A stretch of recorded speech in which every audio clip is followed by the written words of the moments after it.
네, 그러면 발표 시작하겠습니다. 안녕하세요. PRCB에서 이번에 발표할 논문은 Switch Transformer Scaling to Trillion Parameter Models with Simple and Efficient Sparsity 라는 논문입니다. 이 논문은 구글 브레인에서 올해 1월에 공개된 논문이고요. 저자분들을 보자면 교신 저자로 계신 분들은 그 트랜스포머 그 논문의 1저자로 참여하신 분이고, 근데 트랜스포머 논문은 지금 찾아보니까 모두가 공동 1저자더라고요. 그래서 예, 거기서 이제 Scaled Dot Product Attention이랑 Multi-Head Attention을 만드신 분이고, 이분이요.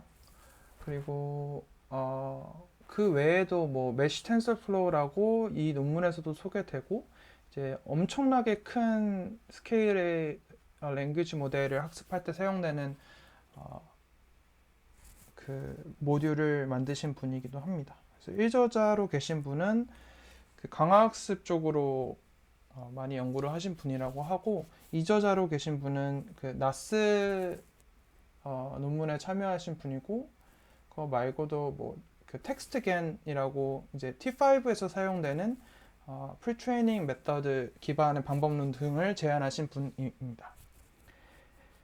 네, 그래서 이 논문은 그 기존의 트랜스포머 모델에서의 이제 풀리 커넥티드 레이어 부분을 믹스 오브 엑스퍼츠 구조로 바꾸어서 파라미터 수는 엄청나게 늘리면서도 기존의 트랜스포머 모델과 연산량은 그대로 유지시킨 논문이고요. 파라미터 수를 늘렸기 때문에 다운스트림 태스크나 랭귀지 모델 자체의 성능은 많이 향상시킨 논문입니다.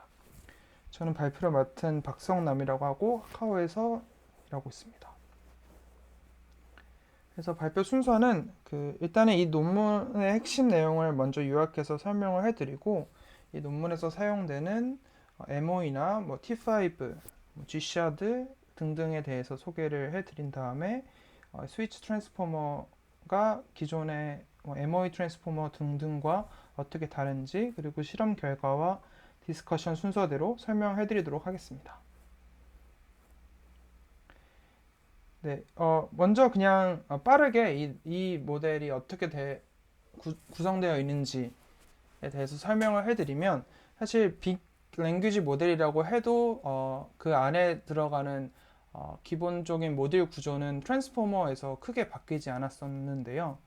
그런데 이 크게 이제 셀프 어텐션 레이어와 그리고 프리퀄리티 레이어로 나누어질 수 있는데, 이 프리퀄리티 레이어를 이제 믹스 오브 엑스퍼츠라는 구조로 바꾸게 됩니다. 믹스 오브 엑스퍼츠는 제가 추천 시스템 공부하면서도 저번에 PRCB에서 발표한 바 있는데요. 간단히 설명을 해드리면 인풋 자체를 이제 라우터, 뭐 기존 논문에서는 게이트 펑션이라고 불리는데, 이 라우터를 통해서 이 인풋 이그샘플에 가장 알맞는 풀리 커넥티드 레이어 엑스퍼트를 여러 개 중에서 하나를 찾게 됩니다. 그래서 2번이 그 선택이 되었다라고 한다면 이 인풋을 그 풀리 커넥티드 레이어로만 전달을 시키고, 그 결과를 다시 받아서 다음 MOE 레이어로 전달시키는 방식으로 기존 플리커넥트 레이어를 대체했다고 보시면 될 것 같습니다.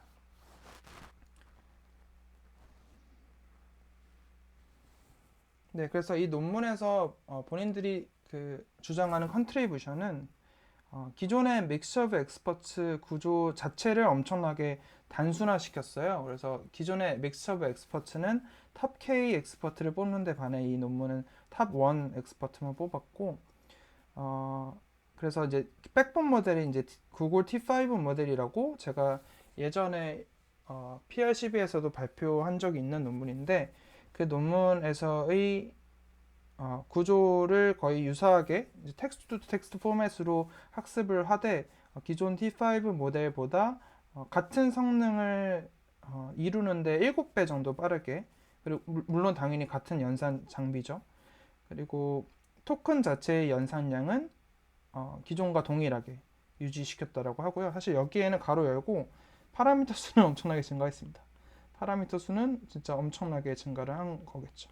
이 증가를 했기 때문에 이제 어, 같은 성능을 내는데 7배나 빨라졌겠죠.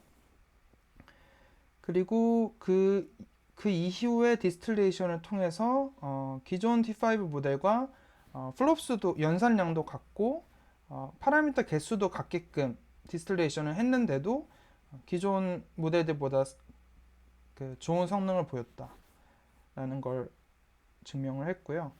그 다음에 이제 믹스 MOE 트랜스포머에서 뭐 스위치 트랜스포머를 학습을 할 때 필요한 파인 튜닝이나 프리 트레이닝 테크닉 같은 거를 제안을 몇 개 했었습니다.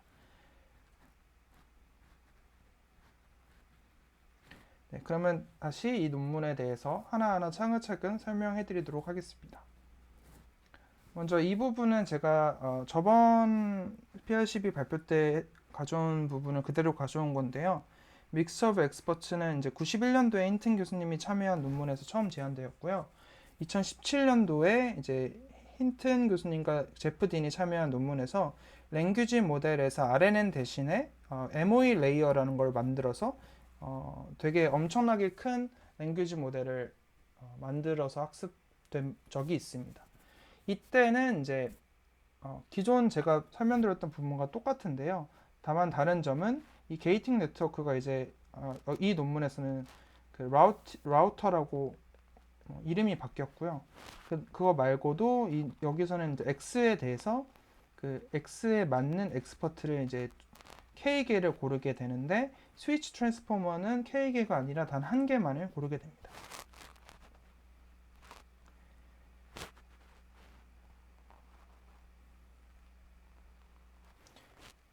네, 그래서 이 식을 보면은 여기 X가 이제 인풋 피처예요. 그래서 인풋 피처에 대해서 간단하게 인풋 피처 디멘션이랑 number of experts 디멘션에 맞는 WX를 통해서 이제 각각의 엑스퍼트에 얼마나 적합한지를 프로버비리티를 바로 소프트맥스로 계산을 하고요. 그래서 그 소프트맥스를 계산한 것에 대해서 탑 K를 뽑은 다음에 나머지 엑스퍼트는 아예 버리고 탑 K에 대해서는 이 WX라는 것 자체를 그대로 전달을 해줍니다. 그래서 이전에 제가 네, 여기서 예를 들어서 엑스퍼트 2에 속할 적합도가 0.8이고 엑스퍼트 M-3의 적합도가 0.2라고 한다면 이 값이 이제 소프트맥스의 결과 값인데 이 그 x가 이제 엑스퍼트에 계산된 값을 다시 이제 썸을 할 때 이 소프트맥스 결과 값으로 웨이티드 썸을 해서 다음 레이어로 전달해주는 역할을 합니다.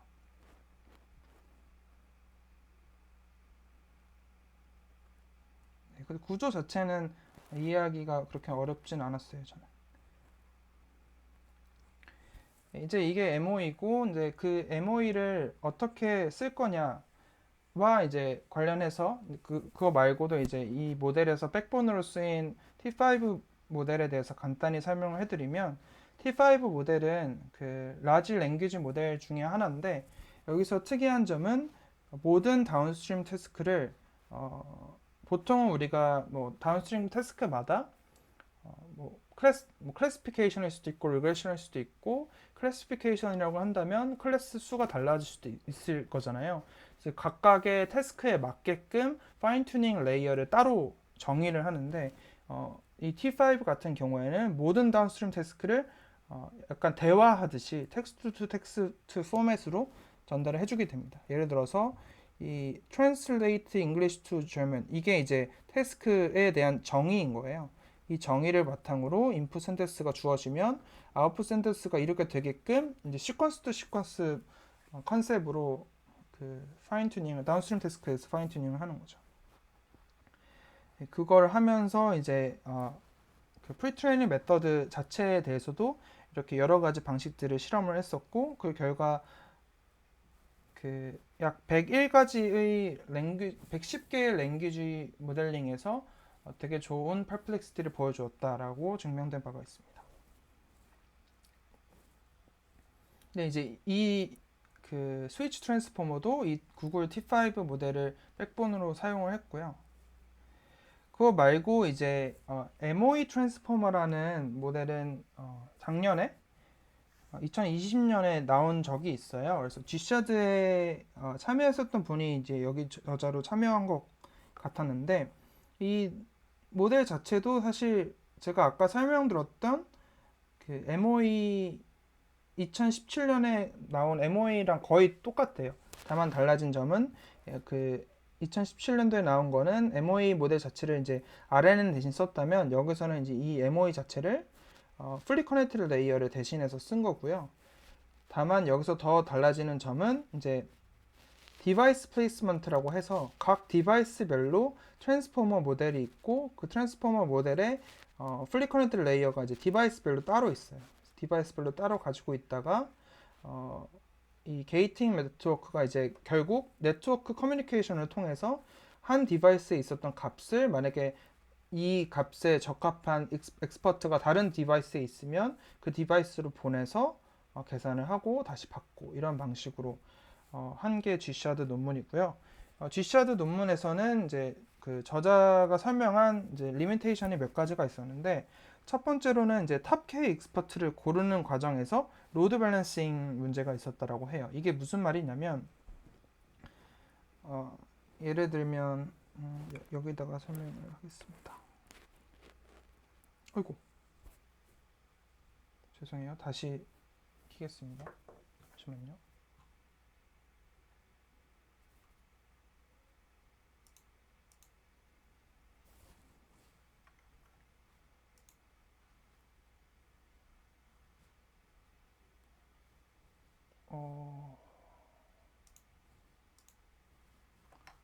네, 죄송합니다. 화면 다시 보이시나요? 채팅으로 답장 좀 부탁드립니다.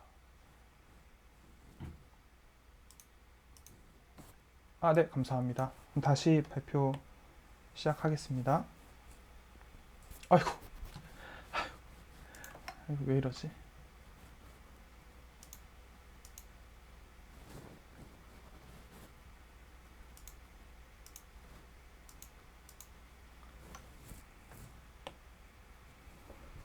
네, 다시 발표를 시작하면 그 G샤드 논문에서는 이제 토큰이 이제 여러 개가 있다고 했을 때 T1이 있고 T2가 있고 T3가 있고 T4가 있고 각각의 토큰에 대해서 이제 엑스퍼트를 K개를 고른다고 했을 때 물론 우리가 희망적으로 생각하는 거는 각각의 토큰이 정말 맞는 엑스퍼트를 찾아서 고르게 분산되는 것을 원할 텐데 당연히 특정 토큰에 특정 엑스퍼트에 엄청나게 몰릴 수가 있겠죠. 그래서 이 몰리는 경우에는 이제 그 계산을 하는 데 있어서 엑스퍼트가 이제 선택된 엑스퍼트만 이제 셀렉티브하게 계산이 인퍼런스 혹은 포워드가 되게 되는데 그 선택된 엑스퍼트의 그 커뮤니케이션이 몰릴수록 계산이 엄청나게 느려지게 된다는 거죠. 그래서 이거를 이제 로드 밸런스 프로블럼이 발생한다라고 했었고요.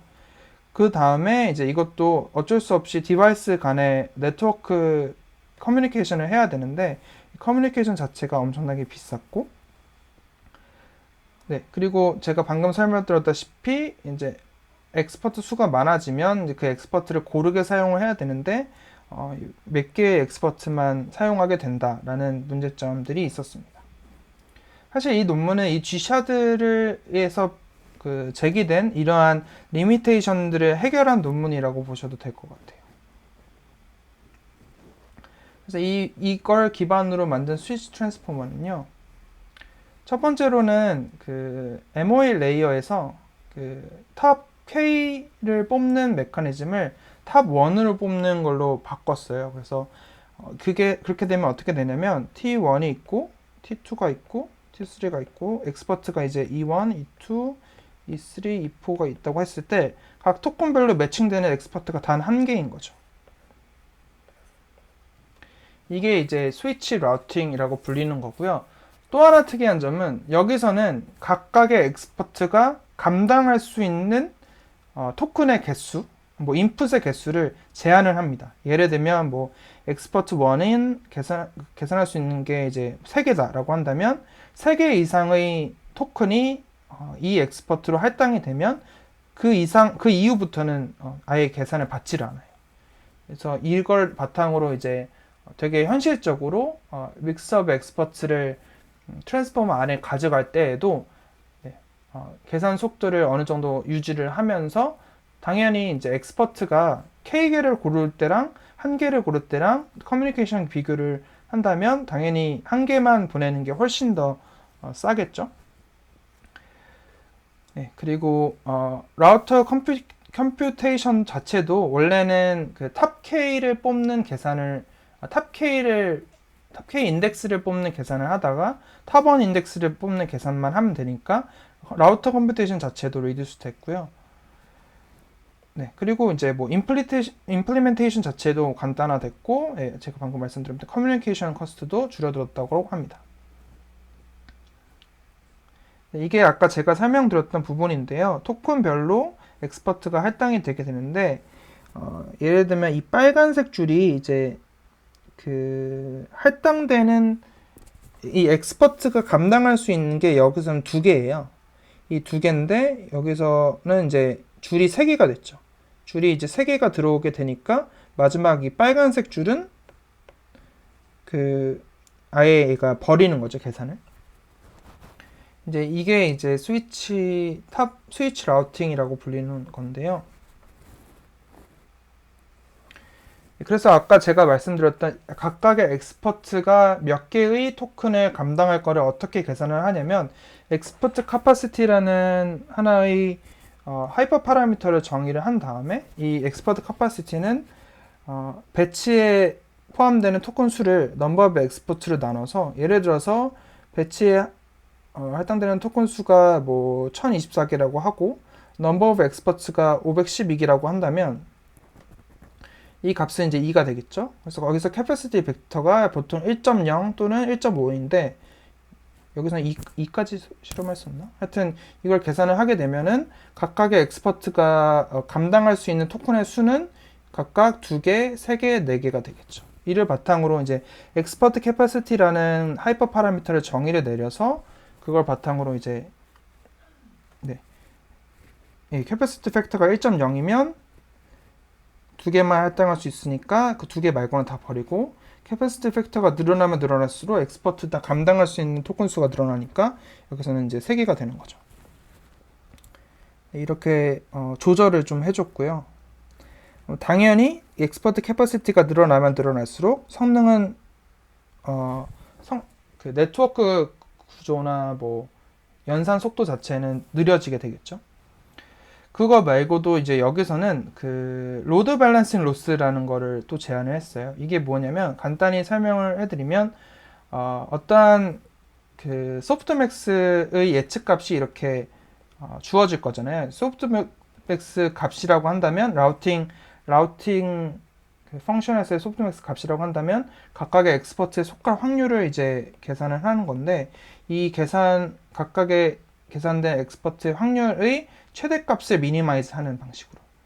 그게 무슨 말이냐면 그 최대한 여러 개의 엑스퍼트에 고르게 분포될 수 있도록 계산을 해서 이걸 통해서 이제 각각의 토큰들이 엑스퍼트에 할당이 되더라도 그 특정 엑스퍼트에 쏠리지 않고 되게 여러 개의 엑스퍼트에 알아서 분산되게끔 하는 differentiable load balancing loss를 정의를 내려서 기존의 로스랑 더해 주었고요. 더해 주었을 때 이 알파 값은 0.01 정도로 해줬다라고 합니다. 그 다음에는 이제 메쉬 텐서플로우를 사용을 해서 디스트리뷰티드 데이터 모델 파일링 아키텍처를 해줬다라고 하고요. 저희 팀에서는 메쉬 텐서플로우를 쓰질 않아서 이게 어떠한 모듈인지 들어가서 보니까 좀 저에게는 좀 많이 어렵더라고요. 그래서 논문을 찾아보니까 애초에 디자인 자체가 이제 슈퍼컴퓨터를 위한 딥러닝이라고 해서 정말 큰 빅 모델들을 학습을 할 때 뭐 몇십 개, 몇백 개, 몇천 개의 TPU를 계산을 할 때 사용되는 모듈이라고 합니다. 그래서 이걸 바탕으로 결과를 낸 건 다음과 같은데요. 여기서 보시면 이제 베이스라인 모델이 T5 계열 모델이에요. 근데 T5 베이스 그리고 맨 오른쪽부터 보시면 이 오른쪽은 하나의 1초당 학습하는 이그샘플 수예요. 그래서 이거는 많으면 많을수록 더 빠르다는 거겠죠. 그리고 이 두 번째 열을 보시면 같은 스텝, 그러니까 10만 스텝, 10만 맞나? 1000만, 10만 스텝을 학습을 했을 때 얼마나 퀄리티가 되는지, 이게 약간 가성비인 거죠. 스텝별 가성비. 그리고 이거는 학습 속도고요. 그리고 이거는 결국 우리가 원하는 퀄리티를 가는 데까지 얼마나 걸리는지를 계산을 한 건데, T5 베이스가 그 1초당 학습하는 속도는 가장 빨라요. 근데 이거는 애초에 우리가 원하는 성능을 achieved 하지 못했기 때문에 얘는 비교해서 논외이고요. T5 large랑 MOE 베이스, MOE 트랜스포머랑 스위치 트랜스포머를 비교를 했을 때 MOE보다 스위치 모델이 당연히 그 학습하는 데 있어서의 속도도 빠르고, 그리고 같은 스텝을 했을 때의 성능도 더 좋아지고, 여기서는 더 좋진 않네요. 얘는 더 좋진 않고, 얘는 더 좋네요. 예. 뭐 여기서는 그 가정이 틀렸는데 그거 말고는 여기서는 더 좋아지고 여기서도 더 좋아진다라고 합니다. 그래서 같은 스텝을 했을 때의 성능 향상도 스위치가 이제 MOE 트랜스포머보다 더 좋고, 예, 우리가 원하는 성능을 가는데 들이는 시간도 더 짧고, 그리고 학습 속도도 훨씬 더 빠르다 라는 내용입니다. 그 다음에는 이제 MOE 트랜스포머가 사실 되게 좀 저한테는 되게 낯설었거든요. 그래서 이거를 학습시킬 때에 이제 이분들이 고민했었던 포인트가 뭐냐면, 그 플로트 그 자료형에 따른 연산 속도가 엄청나게 차이가 난다라는 부분이었어요. 그래서 이거를 해결하기 위해서 셀렉티브 프리시션이라는 걸 사용했는데요. 이걸 어떻게 사용을 했냐면, 이거는 그 논문에 나와 있는 수도 코드이고, 결국 이제 라우터라는 게 아까 제가 말했던 기존 MOE에서는 이제 게이팅 펑션인데, 거기서 이제 라우터 펑션 내부에서 처음에 이제 bfloat, 그러니까 자료형이 이제 bfloat 16이라고 있고 float 32라는 게 있는데, 처음에는 되게 가벼운 bfloat 16을 받아서 이거를 그 라우터 펑션을 계산을 하기 전에 float 32로 캐스팅을 해줍니다. 캐스팅을 해준 다음에 어떠한 엑스포트가 맞는지를 다 계산을 해주고, 마지막에 다시 이제 라우터가 끝나고 이제 다른 디바이스로 이제 데이터랑 이런 걸 전달을 해줘야 될 거잖아요. 이 인풋 값을 다시 전달을 해줄 때는 다시 플로트 32를 플로트 16으로 바꿔서 전달을 해준다라고 합니다. 네, 그래서 결국 네트워크 단 커뮤니케이션 할 때는 bfloat 16을 쓰고, 각각의 엑스퍼트 내부에서 로컬 계산을 할 때는 다시 플로트 32로 캐스팅을 해서 그렇게 했다라고 하고요.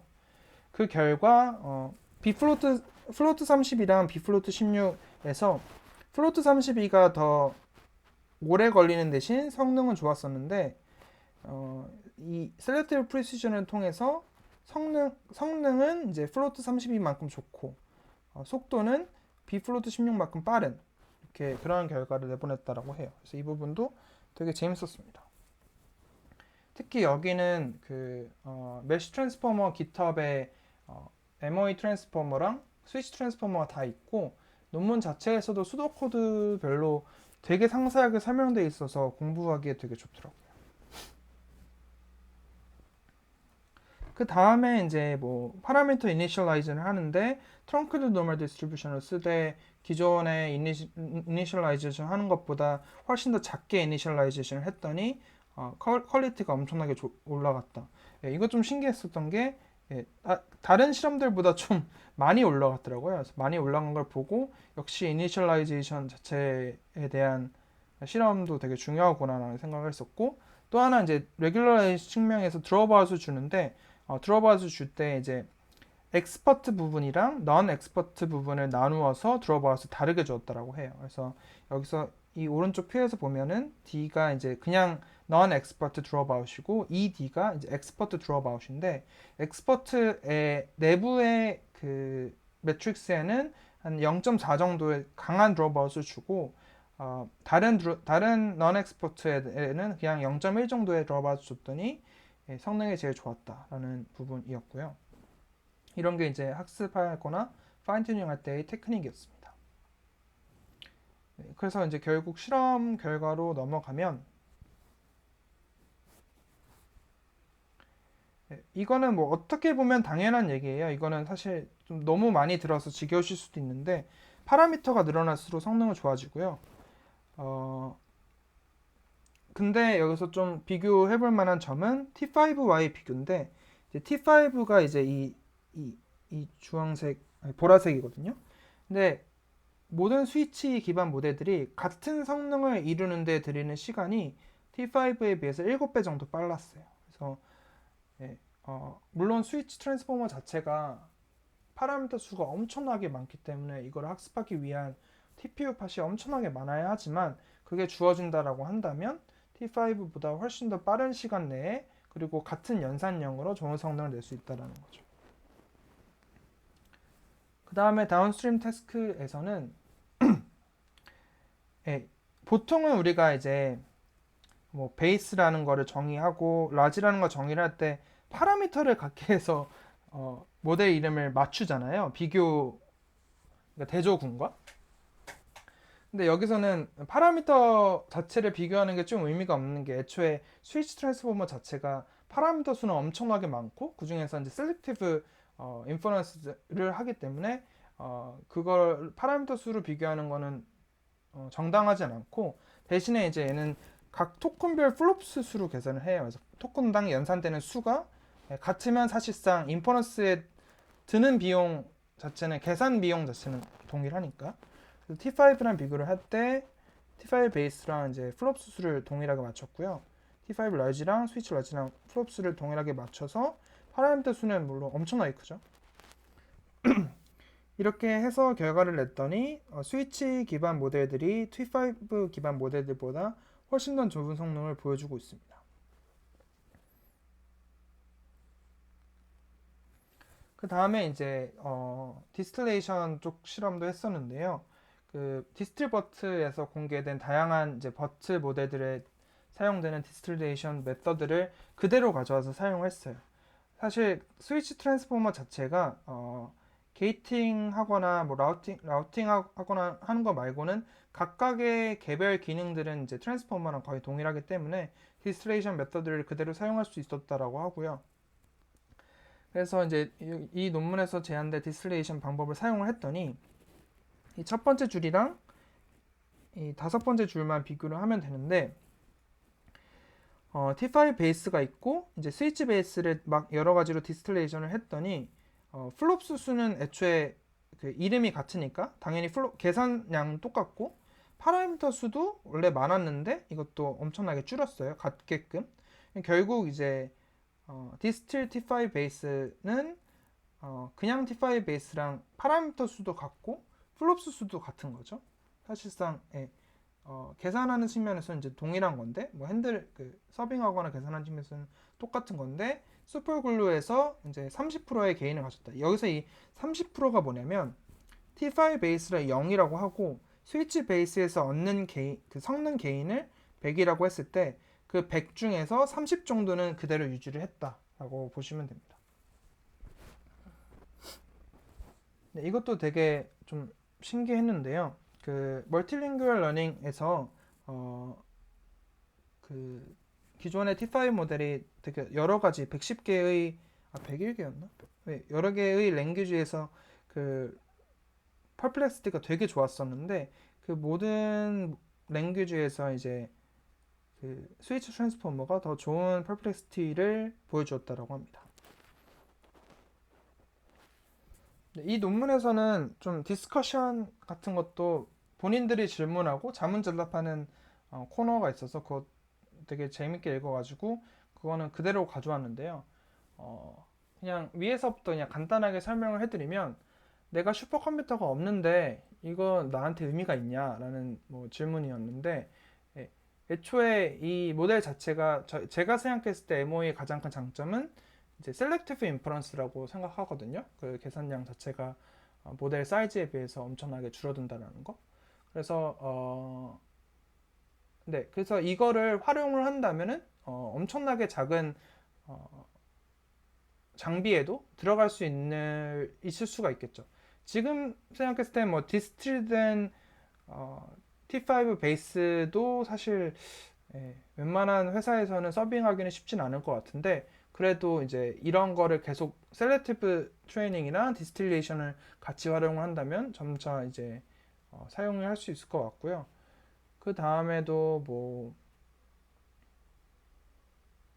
네. 마지막 질문이 좀 되게 신기했어요. 제가 처음에 MOE를 접한 게 추천 시스템에서 이제 유튜브가 이제 MOE를 기반으로 추천을 하고 있기 때문에 왜 이렇게 좋은 되게 재밌는 모델을 다른 곳에서는 안 쓸까라는 생각을 가지고 있었어요. 제가 공부를 좀 덜한 게 있겠지만. 근데 이 논문에서 이거를 설명을 해줬더라고요.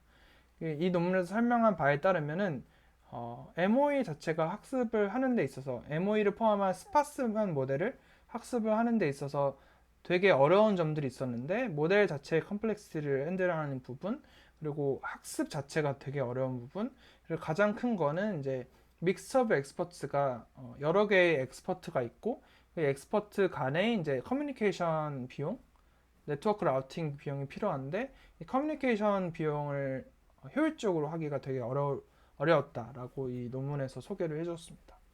그래서 이제 스위치 트랜스포머 자체는 이러한 좀 되게 현실적인 문제들에 대해서 되게 명확하게 해결을 해준 것 같아서 되게 재밌게 읽었고 앞으로도 좀 발전될 여지가 되게 많을 것 같더라고요.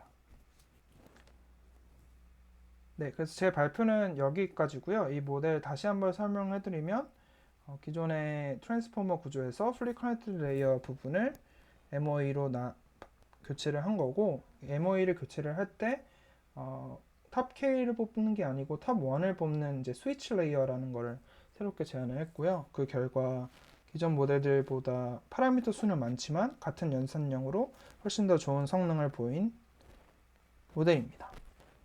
네, 제 발표는 여기까지고 혹시 질문 있으시면 질문 주시면 감사하겠습니다.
네, 맞습니다.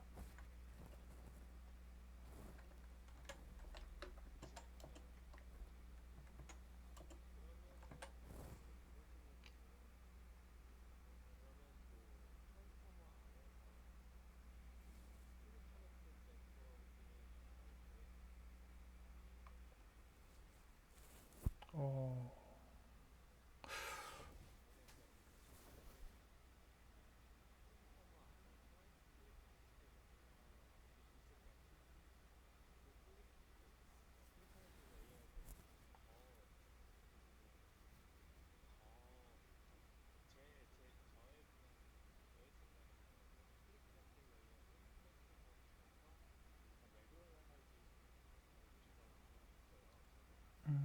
네.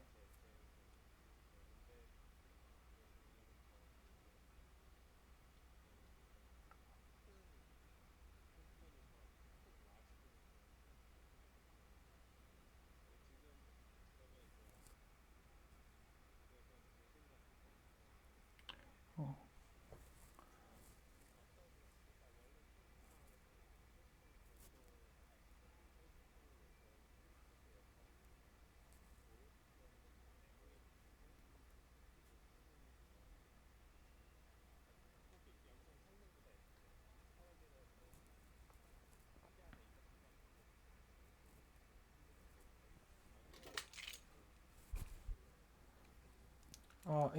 사실 저도 이렇게 막 트랜스포머에서 셀프 어텐션과 플리커런트 레이어를 비교해서 각각이 어떤 기능을 하는지는 많이 생각을 해보지 못했고 제가 좀 공부 부족한 것도 있는 것 같은데 제가 생각했을 때는 그냥 이거의 컨트리뷰션은 애초에 이제 트랜스포머 모델은 애초에 그냥 라지 스케일 모어 데이터는 좋은 성능이다 이런 구조로 스케일링 구조로 가고 있는데 어, 이렇게 MOE 자체를 쓰고 싶어서 플리커드 레이어를 사용한 게 아닐까라는 생각을 했었어요. 그러니까 사실 MOE 자체는 이제 RNN 대신 사용해도 되고 그냥 MOE 자체로만 사용을 해도 성능이 어느 정도 나온다라는 거는 이제 기존 논문들에서 나왔는데 이제 이거를 이제 트랜스포머 기반 빅 랭귀지 모델에서 사용을 하려다 보니까 그 중에서 이제 플리커넌트 레이어를 쓴 게 아닐까라는 뭐랄까 사용하기 위해 사용한 게 아닐까라는 생각을 하긴 했었습니다. 네, 사실 이 부분은 대답하기가 조금 어렵네요. 제가 다른 분들 혹시 의견 주시면.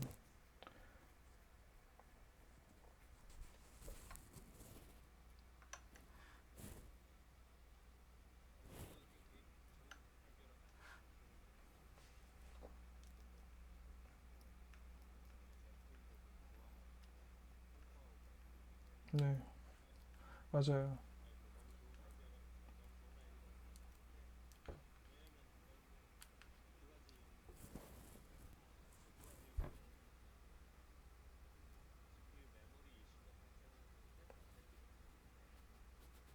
네.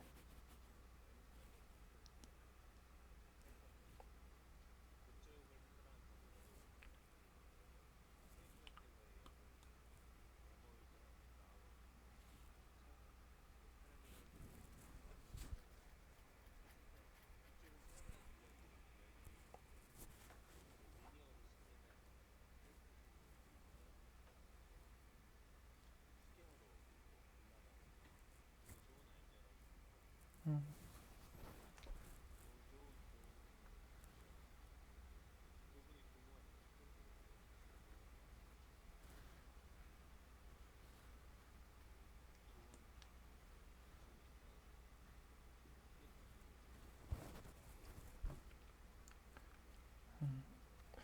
저도 그렇게는 생각을 해본 적이 없는데 저는 뭐랄까 스케일링 하기 위한 생각 그냥 방법이라고 생각했는데 저도 한번 좀 G샤드 논문을 한번 다시 더 읽어보도록 하겠습니다. 거기서 좀 MOE 트랜스포머를 좀 깊게 건드렸으니까.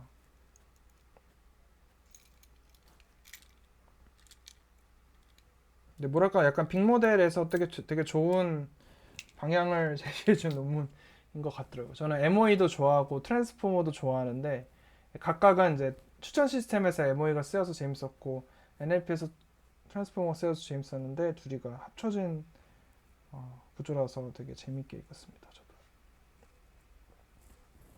혹시 다른 분들 질문 있으신가요? 네. 혹시 좀 잘 안 들려서 조금만 소리를 키워주실 수 있어요? 네.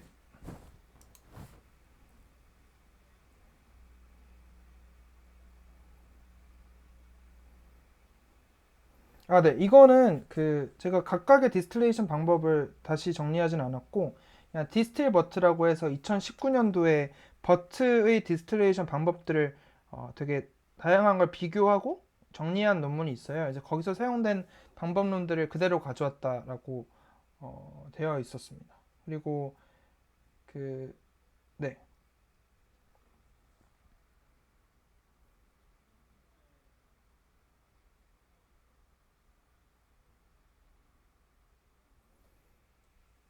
어,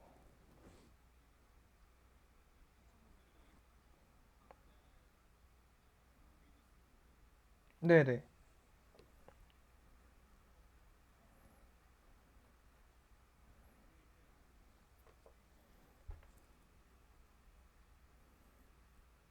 이거는 제가 한번 다시 확인해보고 질문을 적어놓겠습니다.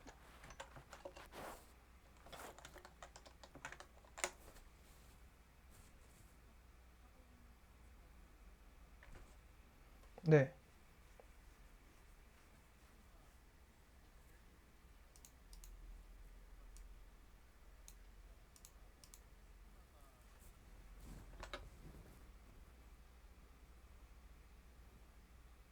네. 이 논문에서는 애초에 처음부터 K보다 탑 1이 낫다라는 거를 딱 정하고 하더라고요. 그래서 이게 더,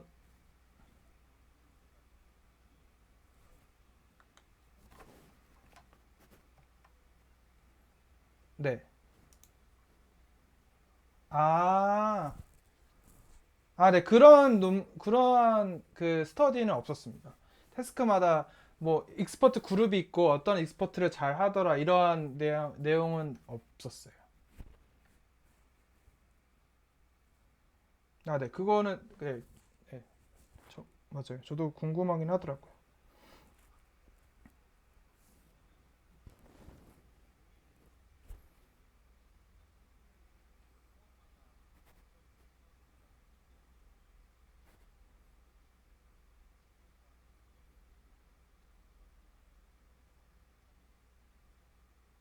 음,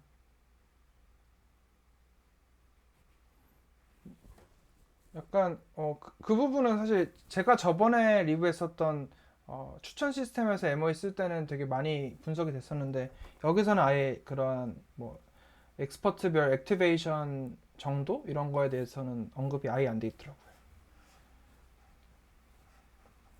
네, 혹시 또 질문 있으신가요?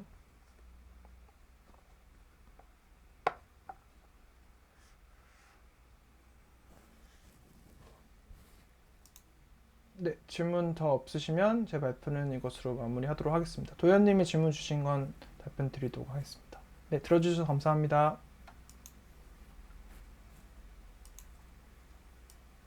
혹시 여기서 발표를 하실 거면 제가 소리를 끄도록 하겠습니다. 네, 알겠습니다.